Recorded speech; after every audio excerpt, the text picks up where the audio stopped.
네, 2010년 끝까지 하나님의 은혜가 여러분과 함께 하시기를 바랍니다. 오늘과 다음 주는 성탄절 메시지를 좀 전하려고 합니다. 근데 올해는 좀 하여튼 날짜가 좀 이상하게 돼가지고 12월 25일도 주일이에요. 다음 주. 그러면서 이제 마지막 주일, 이제 송년주일이죠. 그리고 송구영신 예배 드리는 31일도 토요일이에요. 그래서 1월 1일이 주일 이렇게 돼 있어서 이제 송구영신 예배 드리고 그날 바로 오셔야 돼요. 어디까지 하고 주일날 예배를 와야 되는 뭐 이런 상황이 좀 벌어졌는데 뭐 어쨌든 우리가 이때에 우리 가운데 임하셨던 하나님의 은혜가 무엇인지를 좀 기억하고 되돌아볼 수 있는 때가 되었으면 좋겠습니다. 지금 다음 주가 성탄절인데 여러분 좀 어떻게 느끼시나요? 성탄절 분위기가 좀 나나요? 근데 조금 이상하게 저는 글쎄요 모르겠어요. 저만 그런 건지 아니면 여러분은 괜찮은데 내가 이상한 건지 내가 나이가 들어가서 그런 건지 하여튼 모르겠는데 이상하게 가면 갈수록 뭔가 이렇게 성탄절 분위기가 나한테 좀 잘 이렇게 오지 않는 것 같아요. 뭔가 이렇게 옛날에 좀 설레이기도 하고 좀 그런 분위기? 그 연말이 되면 왜 괜히 뭐 특별한 것도 없는데 이렇게 마음이 이렇게 좀 싱숭생숭하고 말이죠. 내년 뭐 똑같을 내년이지만 기대가 되기도 하고 그랬는데 이상하게 하여튼 올해는 좀 그런 기분을 잘 느낄 수가 없는 것 같습니다. 12월이 되면 이렇게 바깥에 돌아다니면 이렇게 성탄 트리나 아니면 이렇게 캐럴들이 이렇게 좀 들리고 그래야 되는데 요즘에는 거리에서 이렇게 캐럴 음악 듣기도 쉽지 않습니다. 못 듣죠? 바깥에. 이게 보니까 이유가 있더만요. 이게 바깥으로 내보내는 음악이 저작권에 걸린대요. 그래가지고 거리에서도 이제 캐럴을 들을 수 없는 그런. 그래서 좀 사회 분위기도 조금 그렇고 그래서 하여튼 좀 건조한 성탄절을 우리가 맞이하는 것은 아닌가 하는 생각이 좀 들기도 합니다.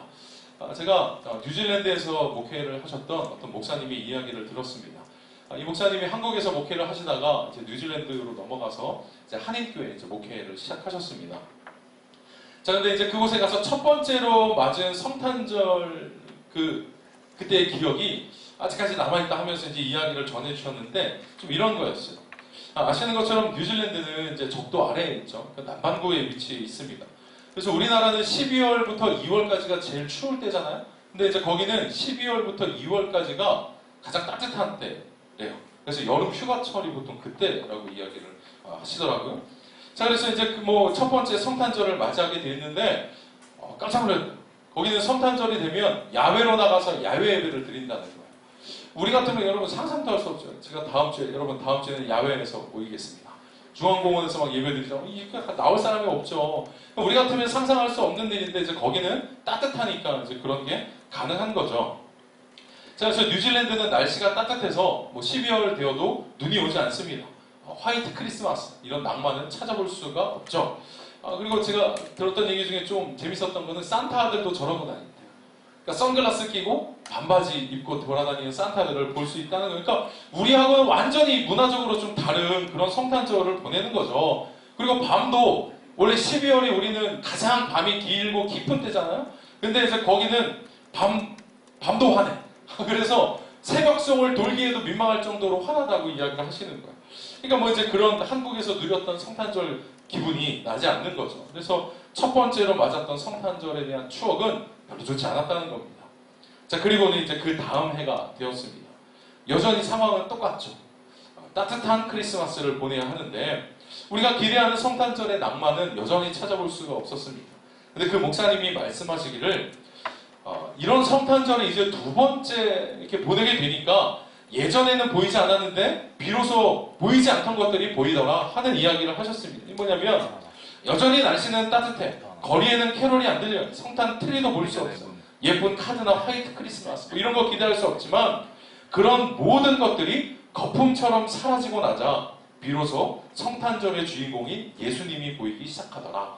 이런 말씀을 하셨습니다. 그리고 또 이어서 이런 말씀을 하셨어요. 성탄절 때마다 고민했던 무슨 행사를 할까? 어떻게 재미있게 성탄절을 맞이해볼까? 어떤 이벤트로 사람들을 즐겁게 해볼까? 라는 생각들이 사라지게 되었습니다. 대신에 성경에서 말하는 성탄절의 참된 의미가 무엇인지를 진지하게 묵상하는 시간을 보내게 되었습니다. 우리가 이전에 기대하던 어떤 성탄절에 대한 추억이나 설레임들이 있죠. 그거 나쁜 것은 아닙니다. 근데 우리가 자칫 너무 그런 것들을 기대해서 그런 것들에만 몰두하다 보면 진짜 우리가 누려야 될 것들을 못 누릴 수 있는 것이죠. 우리도 새겨들어야 할 말이 아닌가 생각이 듭니다. 어쩌면 우리도 거품 같은 것들을 기대하고 있는지도 모르겠어요. 그래서 제가 앞서 이야기했던 것처럼 시국이 이래서 성탄절 분위기가 잘 나지 않는다. 혹은 솔로인 우리 청년들은 크리스마스가 싫다. 여전히 나홀로 집에 케빈과 함께 보내야 되는 사람들이 있죠. 그래서 성탄절이 되면 오히려 더 비참함을 느끼게 되는 이런 청년들도 있을 수 있어요. 그래서 여러분 우리가 생각해보면 사실 이런 것들은 예수님이 태어나신 것과는 아무런 상관이 없습니다. 촛불 집회에 100만이 모이건 200만이 모이건 예수님의 오심과 안 오심 상관이 없어요. 우리가 솔로이건 그러니까 잘 사귀고 있건 아무런 상관이 없어요. 예수님의 오심과는. 그런데 우리가 자꾸 어떤 그런 분위기들에서 성탄절의 어떤 분위기를 느끼려고 하니까 이것이 문제가 될 수 있는 것이죠. 예전부터 사실 이런 이야기는 있어 왔습니다. 성탄절의 주인공이 누구냐? 뭐 이런 비판은 예전부터 있어 왔죠. 어느 순간부터 산타클로스가 예수님을 대신한 주인공이 되기도 하고 또 구원자로 오신 예수님 때문에 기뻐하기보다는 친구들이나 연인들과 보내는 그 시간, 그 유흥의 시간을 더 기뻐하는 그것이 기쁨이 되어버린 이런 현실, 이런 것들을 지적한 지는 꽤 오래되었던 것 같습니다. 그러나 이와 반대의 경우도 있을 수 있어요. 지금 사회적으로 무거운 분위기가 계속되고 있습니다. 뭐 뉴스 틀면 요즘에는 피곤해요. 그래서 물론 관심 있게 보고 있지만 이렇게 막 페이스북 같은 걸 봐도 온통 막 그런 뉴스들로 도배되어 있어서 조금 피로감이 있는 것도 사실이에요. 그러나 여러분 이런 것들 때문에 성탄절의 의미가 퇴색된다? 이것은 있을 수 없는 일이죠. 유흥으로 보내는 성탄절도 문제이지만 시대가 어둡다고 해서 성탄절 분위기가 나지 않는다 이렇게 말하는 것도 맞지 않다는 말입니다.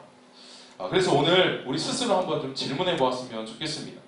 과연 성탄절을 나는 어떻게 보낼까? 또 나에게 어떤 의미가 있는 날인가? 성탄의 기쁨이 나에게는 어떤 기쁨으로 다가올 수 있는가? 이것을 함께 좀 생각해 보기를 원합니다. 몇 주 전에요. 제 이제 첫째 아이가 하윤이가 어린이집에 뭐 이렇게 상담주간 뭐 이런 게 있더라고요. 이렇게 정기적으로 뭐 그런 거 해요. 그래서 이제 저희 이제 사모가 그걸 갔다 왔는데 갔다 온 이야기를 저한테 들려줬어요. 근데 이제 선생님이 하는 말이 이런 얘기였어요. 하윤이가 지는 것을 싫어한대요. 지는 것을. 그래서 뭐 무슨 일이 있었냐 이렇게 물어보니까 하루는 이렇게 왜 그 또래 아이들하고 이렇게 딱 책상에 앉아서 가위질 뭐 이렇게 하는 게 있었나 봐요. 근데 가위질 이렇게 손으로 이렇게 하는 거를 하윤이가 잘 못해요. 저도 잘 못해. 그러니까 얘는 내 딸이 분명해. 그러니까 나도 가위질 이런 거 잘 못하고 그림 그리는 거 난 정말 못하거든요. 근데 얘가 그림 그리는 걸 보면 네가 내 딸이 맞구나. 그런 생각이 들 정도로 심각하게 애가 그림을 그리니까 손으로 하는 거에 애가 좀 서툴러요. 근데 그날도 가위질을 이렇게 하는데 뭐가 잘 안 됐던 모양이에요. 이제 친구들은 이제 가위질 이렇게 딱 이렇게 정해준 대로 딱 하고 이제 또 나가서 막 노는데 얘는 그게 안 되니까 거기 계속 있었다니까 속상한 거예요. 그게. 친구들은 나가서 노는데 난 잘 안 되니까. 그래서 거기서 막 울고 막 그랬다는 거예요. 선생님이 달래서 하고 뭐 이렇게 했다는 이야기를 들었어요. 그래서 제가 그 이야기를 딱 전해드리고 나서 알았어. 제가 어느 날 집에 딱 들어갔어요. 집이 난장판이 돼 있어. 근데 색종이를 그냥 막 올려놓은 거야. 그냥 막 거실이 난장판이 돼 있을 정도로 얘 왜 이러고 노나 처음에 그랬는데 그 얘기를 들으니까 내가 이해가 가는 거야. 얘가 그날 스트레스를 받고 온 거야. 집에서 폭풍 가위질을 이제 거기서 이제 하면서 연습을 했던 거죠. 파이어 했던 거죠. 되지도 않는 거 해놓고서 막 아빠 선물이야 이거 막 주고 막 이렇게 그 얘기를 들으니까 이제 이해가 가더라고요. 얘가 그런 일이 있었구나 하는 거 이해가 갔어요. 근데 얘가 지기 싫어하는 성격이라는 것은 분명한 것 같아요. 그래서 제가 그 일뿐만이 아니라 얘가 아빠 엄마를 대할 때에도 이런 성향들이 나타납니다. 어떤 때는 정말로 별것 아닌 것 가지고 아빠 엄마를 꼭 이겨먹어야 돼 얘는. 근데 어떤 날 드디어 엄마랑 한판 붙었어. 나는 TV 그냥 막 이렇게 보고 있는데 둘이 저기서 막 한판 붙어가지고 막 그리고 티격태격 대고 있는 거야. 그 4살짜리하고. 근데 얘가 아무리 뭘 한다 그래도 엄마를 이길 수 있겠어요? 근데 얘는 자꾸 장난을 심하게 쳐서 결국 엄마한테 제압을 당한단 말이죠. 근데 그 제압당한 그 상황을 얘가 받아들이지 못하니까 막 그냥 엄마하고 시비를 막 붙이는 거야. 그러니까 아무리 해도 엄마를 이길 수 없잖아요. 힘으로는 도무지 이길 수 없는데 엄마한테 자꾸 달려드는 거야. 그러니까 막 하다못해 막 불이 막 나가지고 막 울고 막 나한테 와서 앵기고 막 이런단 말이죠. 여러분 이 비유가 어떨지 몰라도 제가 하고 싶은 이야기는 이것입니다. 보여주시죠. 보여줘요. 네. 고통이 어디에서 오는가? 고통이 어디에서 오는가? 여러분 고통이 어디에서 오냐면 고통은 제한됨에서 옵니다. 여러분 아무리 발버둥을 쳐도 이기지 못하는 것들이 있죠. 그러니까 하윤이처럼 우리가 뭘 하려고 해도 하려고 해도 되지 않는 것들이 있어요. 극복하고 싶은데 되지 않는 제한됨을 우리는 경험하죠. 그러니까 인간의 고통이 어디에서 옵니까? 제한됨을 경험하는 것에서부터 사람의 고통이 수반이 됩니다. 자, 몇 가지를 좀 예를 들어볼까요? 인간은 길어야 몇 년 삽니까? 많이 잡아야 100년 정도 되는 거죠. 그러니까 아무리 발버둥을 쳐도 사람은 저 시간에 제한을 받을 수밖에 없어요. 길게 살아도 100년밖에 살지 못합니다. 여기에서 뭐가 옵니까? 죽음이라고 하는 공포, 이게 우리에게 오게 되는 것이죠.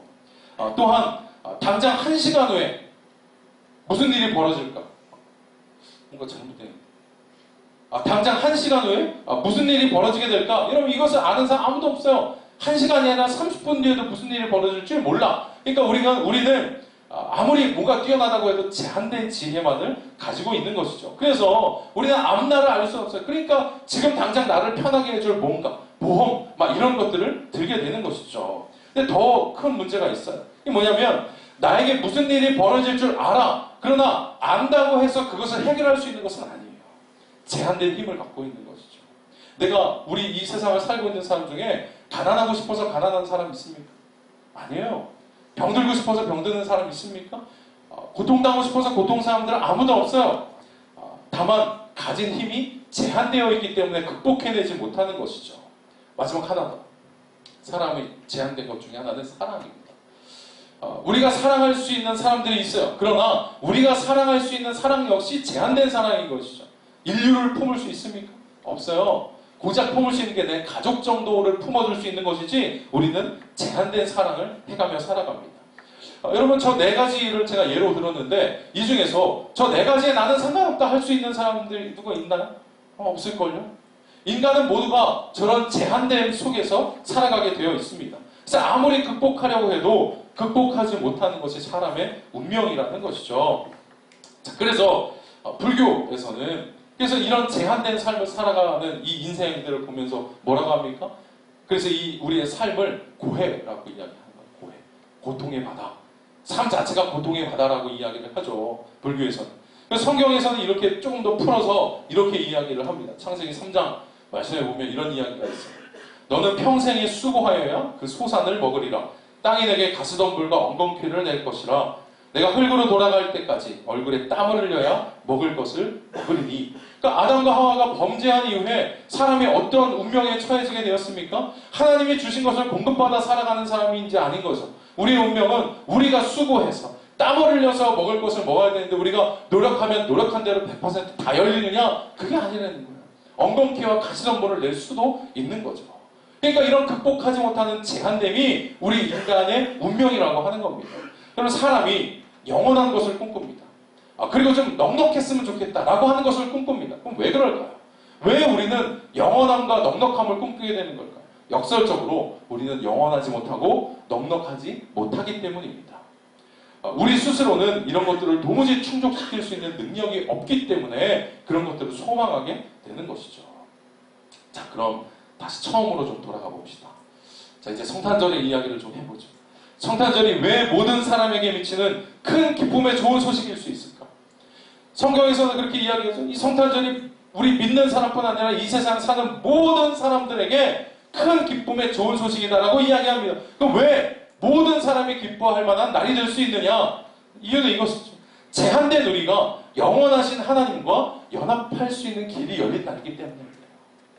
우리의 운명은 아무리 발버둥을 쳐도 제한됨 속에서 살아갈 수밖에 없어요. 우리는 영원하지 않아요. 그러나 하나님은 영원하세요. 그런데 우리가 하나님과의 관계가 가로막혀 있었으나 예수님의 오심을 통하여서 이 길이 비로소 열려지게 되었고 제한된 우리가 영원과 함께 영원에 기대어 살 수 있는 길이 비로소 열리게 되었다는 말입니다.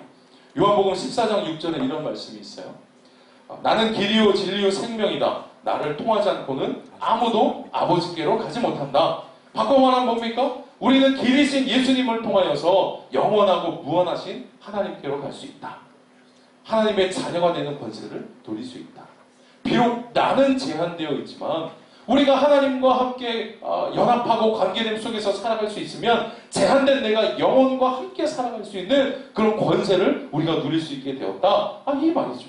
그래서 비로소 그 길이 열린 날이 바로 성탄절이죠.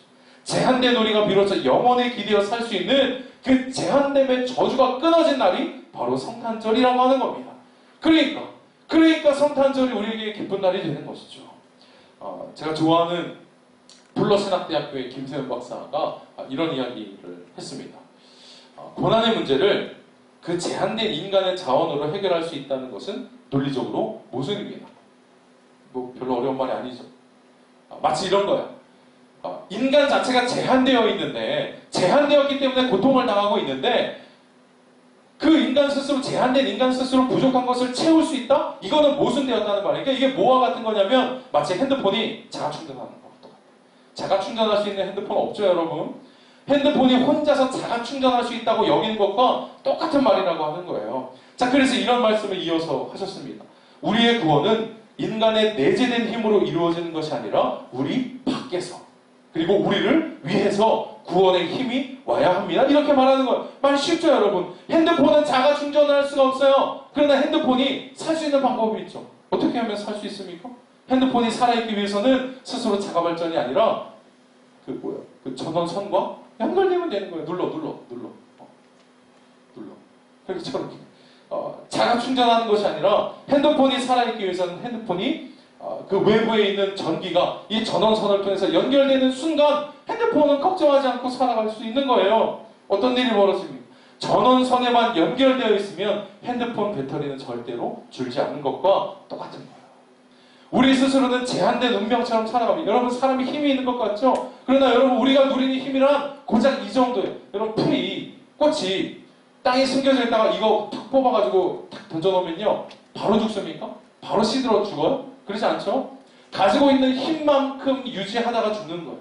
마찬가지예요. 사람이 아무리 화려하고 힘이 있어 보이는 것 같아도 그 제한된 힘이 소진되면 그냥 말라 시들어 버리는 것과 똑같은 것입니다. 우리 자체로는 절대로 영원할 수 없어요. 그래서 하나님이 우리에게 필요한 것이죠. 제한된 우리가 영원하신 하나님에게 연결되어서 제한됨을 극복할 수 있게 된 날, 바로 이 날이 성탄절입니다. 여러분, 성탄을 다시 한번 좀 생각해 보죠. 아무리 이렇게 이야기해도 애인이 없으면 성탄절은 비참합니다. 사실 좀 그런 게 있긴 있죠. 아무리 부정하려고 그래도 외롭겠죠. 근데 그럼 뭐 만들든가. 그러면 나는 우리 청년들이 그러니까 여러분, 제가 오해하지 마세요. 성탄절에 놀지 마, 절대로. 여러분, 이걸 말하고 싶은 게 아니에요. 의미를 되새기자고 하는 거지. 그러니까 좀 연애도 하고 남자친구 여자친구 좀 만들고 이러고 살아. 그저 청년 시절에 아직까지 나는 일생을 살면서 아직 한 번도 교제해보지 못했다 하신 분은 집에 가서 회개하셔야 돼요. 나에게 뭔가 심각하게 문제가 있구나 하는 걸 알고 회개하셔야죠. 잘 들어. 그러나 여러분, 그러나 성탄절은 애인이 없어서 비참한 날이 아니라는 거예요. 조금 그런 게 있긴 있지만 사회적인 분위기가 이래서 성탄절의 분위기가 나지 않는다? 여러분, 이것도 맞지 않는다는 거예요. 성탄절이 비참한 것은 애인이 없어서가 아닙니다. 성탄절 분위기가 나지 않는 것은 자존심 때문이 아니에요, 여러분. 우리가 성탄절을 제대로 묵상하지 않기 때문에, 성탄절을 그냥 그 거품 같은 것들을 우리가 누리며 기쁨을 누리려고 하기 때문에 우리의 성탄절이 분위기에 따라서 기뻤다가 슬펐다가 하게 되는 것이죠. 여러분, 어차피 제 생각에는 이번 성탄절은 다른 어떤 때보다도 아마 이렇게 지나가기가 쉽다. 그러니까 사회적으로 분위기는 지금 뭐 성탄절 이야기할 만한 그런 때가 아니기 때문에 절대로 예전 같은 아마 성탄절 분위기는 절대로 나지 않을 겁니다. 그래서 제가 여러분에게 좀 제안하고 싶은 게 있어요. 어차피 뭐 이렇게 된 거, 성탄절에 대한 모든 거품들을 한번 좀 이번에는 걷어내보고 우리가 좀 보아야 할 것들을 좀 보고 성탄절에 진짜 묵상해야 될 게 뭔지를 우리가 함께 좀 묵상해 보았으면 좋겠습니다. 그래서 이런저런 이유가 없어서 혹은 이런저런 이유 때문에 성탄의 기쁨이 좌우되는 것이 아니라 이런 모든 것과 상관없이 나에게 그 제한됨의 저주를 풀러오신 그 예수님이 내 가운데 오셨다라고 하는 그 사실로 인하여서 기뻐할 수 있는 그런 성탄절이 되시기를 바랍니다. 만약 이 묵상이 없다면, 예수님 때문에 기뻐할 수 있는 성탄이 아니라면, 여러분, 이 말이 좀 그렇긴 하지만 성탄절이나 석가탄신일이나 무슨 차이가 있겠어요? 빨간 날인 건 똑같죠. 여러분에게 예수님으로 인하여서 기뻐할 만한 이유가 있는 그런 성탄절이 되시기를 바랍니다. 자, 그래서 오늘 결론입니다. 이를 위해서 이번 성탄절에 몇 가지 여러분과 좀 캠페인을 벌이고 싶어. 몇 가지를 그래서 좀 제안해 볼까 합니다. 넘겨. 딴 데 보지 말아요. 그래서 몇 가지를 여러분에게 좀 제안하고 싶어요. 성탄절 캠페인. 이번 성탄절은 좀 이렇게 보내보았으면 좋겠어요. 첫 번째, 성탄 전날과 성탄절을 흥청망청 좀 보내지 마셨으면 좋겠어요. 음주 가무. 성탄절 그런 날 아닙니다. 그리고 그날 물론 좋은 사람들과 함께 즐거운 시간을 보낼 수 있지만 너무 늦은 귀가 항상 보면 그래갖고 성탄절 예배도 안 와. 성탄절 예배도 안 올 뿐더러 온 사람도 거기서 다 이러고 있는 걸 보면 제 마음이 무거워집니다. 그럴 게 아니라 적당히 좋은 사람들과 적당히 좋은 시간 잘 보내시고 너무 늦지 않게 흥청망청 보내지 않았으면 좋겠습니다. 두 번째, 이번 성탄에 성탄의 기쁨을 여러분의 이웃과도 좀 나눠볼 수 있는 성탄이 되었으면 좋겠습니다. 요새는 사실 뭐 제가 여기 어디 뭐 돌아다녀 보지 않아서 못 본 걸 수도 있는데 요즘에도 길거리에 자선 낭비 이런 게 있나요? 내가 돌아다니지 않는 거고 참 그리고 나도 뭐 하고 사나 모르겠어요. 여기도 돌아다녀 보지도 못하고. 이번 성탄절은 여러분이 좀 그런 이웃들에게 여러분의 사랑을 좀 보여줄 수 있는 날이 되었으면 좋겠어요. 자선 낭비에 뭘 하든 아니면 요즘에 되게 좋더라고요. 뭐 이렇게 할 수 있는 것들이 엄청 많더라고요. 큰 뭐 기부 돈을 들이지 않고도 할 수 있는 일들이 엄청 많이 있습니다. 뭐 보니까 어디에 뭐 이렇게 어디죠? 아프리카 뭐 이런데 뭐 이렇게 기부하고 보내고 하는 게 5,000원, 10,000원이면 몇 개월치를 할 수 있는 이런 데들이 있더라고요. 뭐 그런 데도 동참해 봤으면 좋겠습니다. 그리고 세 번째, 성탄 예배에 꼭 참석하십시오. 물론 이번 성탄절은 주일이기 때문에 뭐 그러지 않으리라 생각하지만 그럼에도 불구하고 밤늦게까지 저기 어디 돌아다니다가 못 왔다 하는 다음 주에 분명히 지금 예배인을 줄어들 것 같은데 불안한 마음이 한해 마음 한구석에 있습니다. 이번 성탄절은 절대로 그렇게 보내지 마십시오. 적당한 선에서 즐거운 시간 보내다 집으로 빨리빨리 성탄 예배에 꼭 참석하시고 그것뿐만이 아니라 이 성탄을 우리에게 주신 하나님께 감사하는 마음으로 성탄 예물도 함께 준비하면서 우리가 함께 기쁨 가운데 예배할 수 있으면 좋겠습니다. 그래서 오늘 설교와 더불어서 우리가 이 정도만 실천할 수 있는 성탄절이 되어도 우리가 충분히 의미 있는 성탄절을 보낼 수 있으리라 생각합니다. 이제 설교를 마치죠. 하나님은 우리에게 영원을 주셨습니다. 그러나 받은 우리가 이런 성탄을 왜곡된 성탄으로 보내기 시작하면 누릴 수 있는 것이 없습니다. 성탄의 기쁨은 누가 뭐라고 해도 예수님입니다. 예수님을 통해서 우리는 그 제한됨을 극복하고 비로소 영원한 것을 바라보며 살 수 있게 되었습니다. 바라기는 여러분 모두가 여러분이 가지고 있는 그 제한됨을 벗어나서 영원한 것을 누리며 살아가시는 우리 청년들이 되었으면 좋겠습니다. 그래서 겉으로 드러난 성탄절 분위기는 좀 삭막하지만 어느 때보다도 의미 있는 성탄절을 보낼 수 있도록 여러분들이 이 캠페인에 잘 참여해 주셨으면 좋겠습니다. 우리 앞뒤좌우에 있는 분들과 이렇게 인사합시다. 의미 있는 성탄절 보내시기 바랍니다. 네, 잠시 기도하죠. 사랑의 주님 감사합니다. 시국은 어수선하고 또 시험에 또 여러 가지 일들에 분주하고 바쁘게 살아가고 있지만 그럼에도 불구하고 우리는 지금 대림절 4주를 보내고 있고 다음 주는 예수님의 오심을 기념하는 기뻐하는 성탄절입니다. 하나님 여러 가지 분위기들은 도무지 이전과 같은 성탄절을 잘 누리지 못하게 즐기지 못하게 만드는 것 같지만 이때에 우리가 그동안 가지고 있었던 그 모든 거품을 다 걷어내고 온전히 우리에게 보내주신 그 예수님만으로 인하여 기뻐할 수 있는 성탄절이 되도록 인도하여 주시옵소서. 그래서 이번에는 뭐가 없어서 기쁘지 않다 말하지 않고 이번에는 뭐가 있어서 기쁘다 이렇게 이야기하는 것이 아니라 예수님으로 인하여 기뻐할 수 있는 우리 모두가 되게 하여 주시고 다른 때보다도 이번 성탄절을 더욱더 의미 있게 보낼 수 있는 우리 청년들 또 그 결단을 가지고 살아가도록 인도하여 주시옵소서. 위싸움 예수님의 이름으로 기도드립니다. 네. 시간 준비하신 예물 하나님께 드리겠습니다.